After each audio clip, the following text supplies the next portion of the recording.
So you like food? Oh yeah, duh. So, I mean, isn't it obvious? You can pan down. Just I'm gonna cut that out.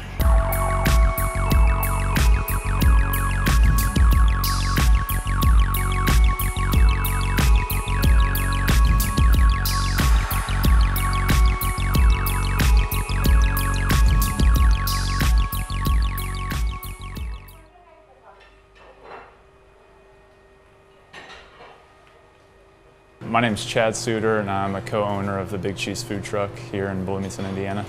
We are at One World Commissary, and this is a commissary that we rent out, and just legally you have to rent out a place if you're, a mobile food cart. Everyone has to do it, and it's the place where we get our deliveries, do all of our prep work, store all of our food, clean all of our dishes. So we rent out a certain amount of hours a month. Like lunch and dinner stuff is all fairly new to us. Like when we first got started, the late night was kind of like our staple and still is. But now, since we've been around a little bit longer, we're trying to really hit up like different parts of town every day of the week. So we'll be like on the west side one day, on the east side another, and we're trying to get out for lunch and dinner every single day from Tuesday to Saturday is really like our main schedule. Thanks. Back daddy.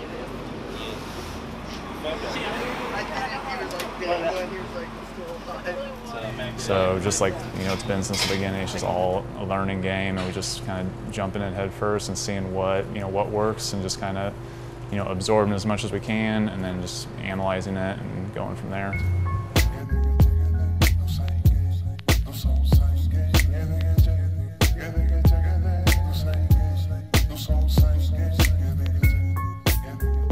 We're at Dunn Meadow. We're doing an event called the Greek Olympics, being put on by the IU Student Foundation in support of local Boys and Girls Clubs. We're just trying to go to where the people are at, but we also want to try to give everyone, around town a chance to, come see us, not to drive very far. We go off of not only where we're wanted, we'll tweet out like who would like to see us on the east side or who would like to see us in this location. And based off that response, we'll try and seek out a spot. These events create the culture in the way that it gets us seen by the student population, which is something that we definitely want. We definitely like to connect with the students because it's such a big market here. And coming out to things like this and having students see that, we're open to do whatever kind of events they have and that we like supporting the events they have. It really helps create the kind of culture that we like to have. Myself and Chad, we like to be on the truck. We like to be, hands-on with everything, talking to the customers and things like that. We like it to be known that, anyone could approach us with an event, that we'd be willing to do anything and help out in any way we could. So me and Joe, we're friends. All my friends, we'd always talked about being like entrepreneurial and having over beers, we talk about different business ideas and things like that.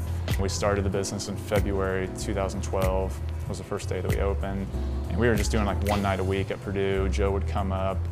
We were just doing Saturday nights, and it was really, we were kind of just doing it just to get our feet wet.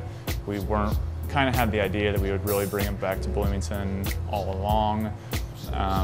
So we really just wanted to use Purdue to kind of learn how to get it started, a little bit of the ins and outs of like the operations and how to be a little bit more efficient. The population of Bloomington, I think, limits how popular food trucks get here. I think the city itself needs to open its mind up to allowing more food trucks to come in as far as permitting and the parking situations. I think those are two big detractors to people opening up new businesses as for mobile food. But, Bloomington's growing, so I could definitely see it slowly taking off. As far as a boom goes, like you would see in one of the bigger cities, like Indianapolis went from like 2 trucks to like 25 in a matter of like a few months. So as far as that happening, I don't see it, just because it's not quite as popular as it is on the coasts. I think if you look at the West Coast in LA, or you think of the East Coast in New York, you'll see everybody coming out, to a food truck, all ages, getting excited about it. But as far as the Midwest right now, it's kind of still a new thing in smaller towns like Bloomington. So getting the staying population, which would be your 25 to 60 age range, it is more of a new thing for them to experience. They're not used to, you know, getting their food off the street and it still being good food.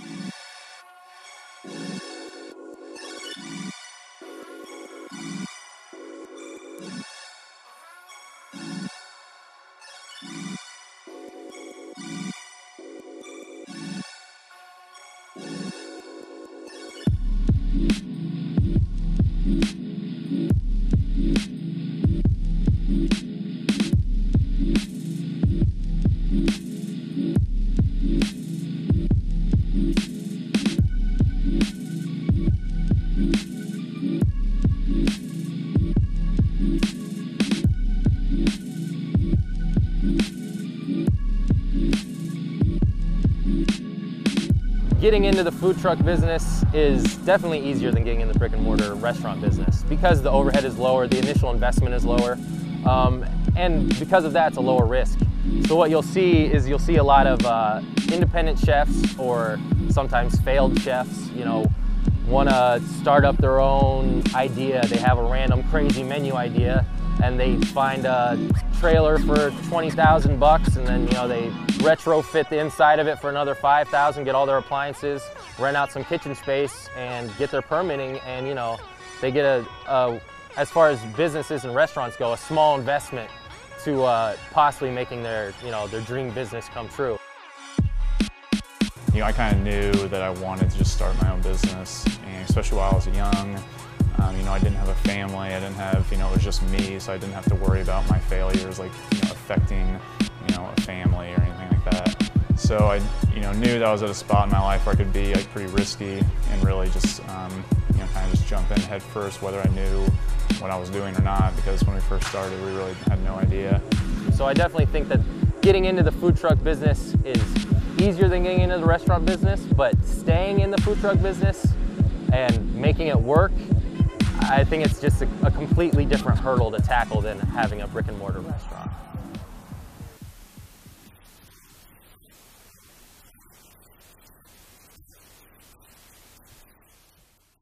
I figured we'd just have a cart that was just devoted to one big menu item. I mean, here's s'mores, and like I tell people I'm gonna make a s'mores cart, and they hear s'mores, like, oh, s'mores, that's a really good idea. But I figured we could sell stuff on the side, like hot chocolate when it's cold, you know, like just sort of other things maybe on the side, like homemade cookies, you know, just doesn't have to be limited to s'mores, but s'mores is definitely like the attention grabber, and that's probably what we're gonna plaster everywhere, like come get some s'mores, you know.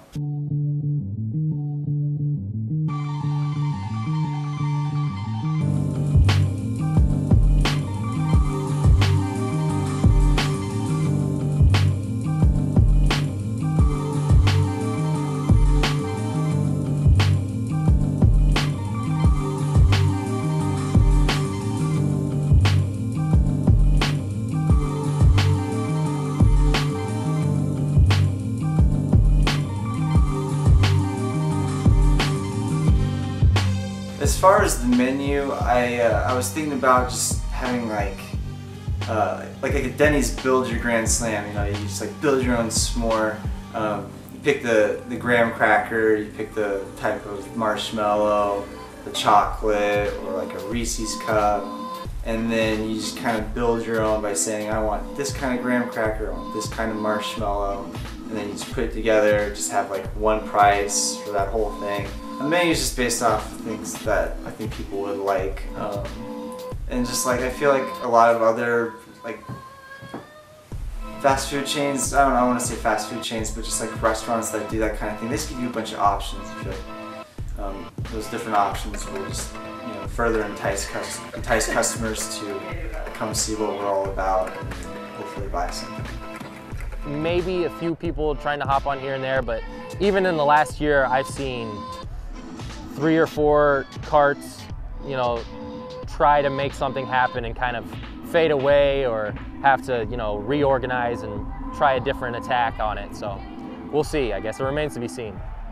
The bar scene is kind of like the crux of this business operation. I feel like the main demographic is going to be college students who go to the bars, they drink, they're hungry, they come out, they see s'mores, they want to go get some s'mores. So locations next to the bars is the biggest thing.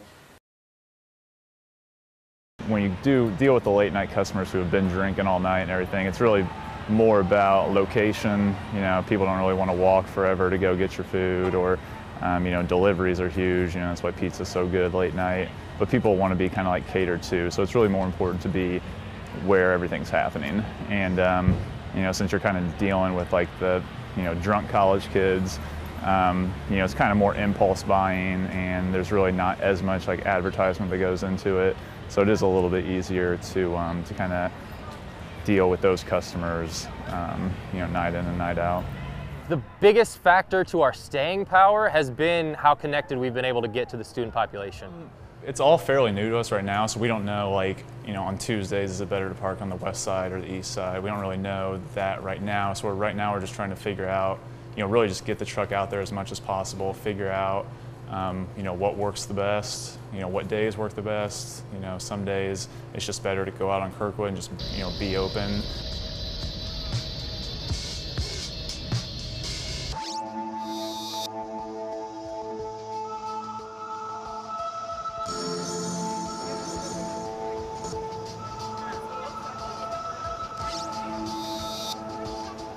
That's the thing I'm scared most about this project, is getting the okay for the location, because if I can't get an okay for the location to be by a bar or someplace that's popular, I feel like people aren't going to go out of their way to get s'mores. Maybe some might, but definitely not as many people as you would if you parked next to Kilroy's or Sports or Brothers or any place like that. So I see the relationship between my s'more stand success and the bars as interlocking, like it depends on it. So.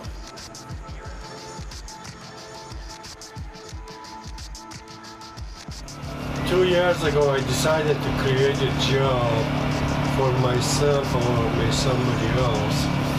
I started to build this truck, the food truck, and got it to the gyro truck, which I'm selling the gyros meat. It's a lamb meat. Bloomington is, you know, during the daytime is so hard to walk. And at late night you get more customers, definitely.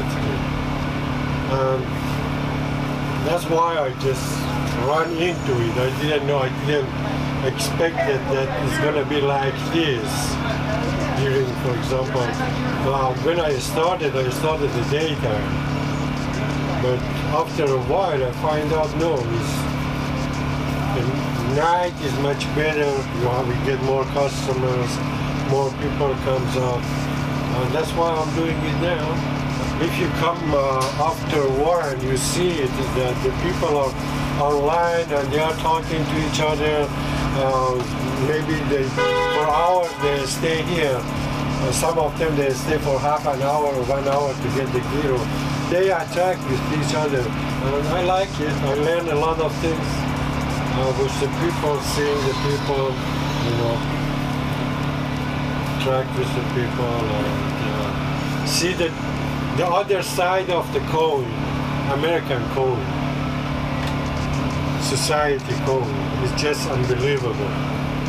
These customers, like the late night, are definitely the biggest group of them for sure, and the ones that, you know, we kind of form the business around, like with the idea of, you know, serving these late night customers. So when we first started the business, you know, we kind of did this first off and only did the late night stuff. So it's really how the business is catered to when we first started it, and then we kind of grew into doing the lunches and dinners and events and things like that. So yeah, definitely the late night crew is, or the late night customers are like the staple of kind of what we're all about.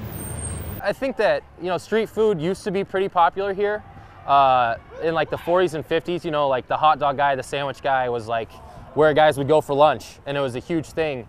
And it kind of just never really went to the next step. You know, as you see restaurants constantly trying to improve upon themselves, you know, come up with a new mix or fusion on food and things like that. And I think the mobile food industry just kind of hit a wall in the way that they were just okay with the results that they were getting. You know, they were making enough money to run their cart and they didn't need to make any switches on what they were doing. And you know, in other countries you see street food as just being like one of the main ways of getting food to people. And I think people here are obviously starting to figure it out now that mobile food is you know, a good way to get a quick meal, a quick, good, well-made meal. I know I can compare Bloomington 70 and 80 to now and see what's got is difference. It's a lot. The people are changed. The people are, I don't know. What can I say? It's just something else.